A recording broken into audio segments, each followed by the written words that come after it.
Well, everybody, this is a new treat for you. Welcome to the wood shop.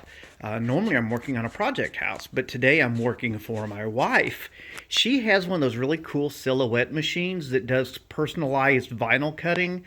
She does all kinds of really cool projects and sells them locally.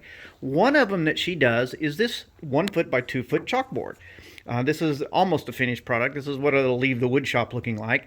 And on the back it'll have a hanger, and then down here at the bottom she puts a little tray that has a piece of chalk in it so you can write on it.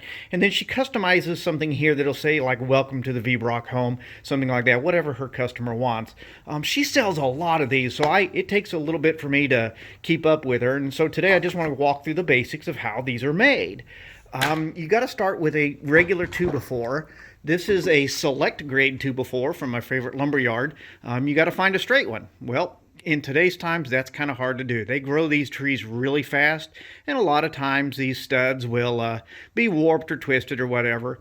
And as small of a furring strip as we're going to cut, you really want a straight one because your saw can bind on you relatively easy. Now, I want to point something out here.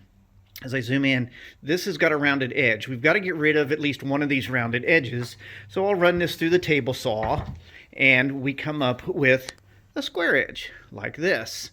I'm not going to demonstrate that for you because I like my fingers, and I would like for them to stay right where they're at. And I can't hold this camera and safely cut those furring strips.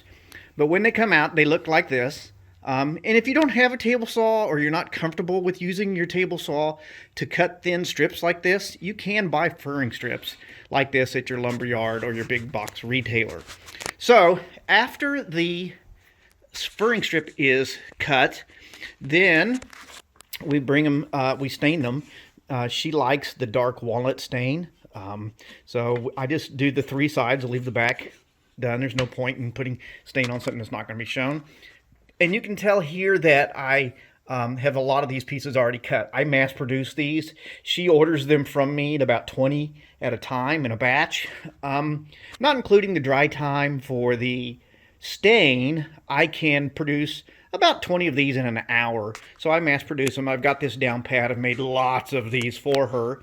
We use a pneumatic stapler. And to start with, I will take one of these strips and I will put a strip of wood glue out of the bottle, put it on there, and then tack it down with the pneumatic nailer. When you're done, you've got a really nice chalkboard and a nice sellable product.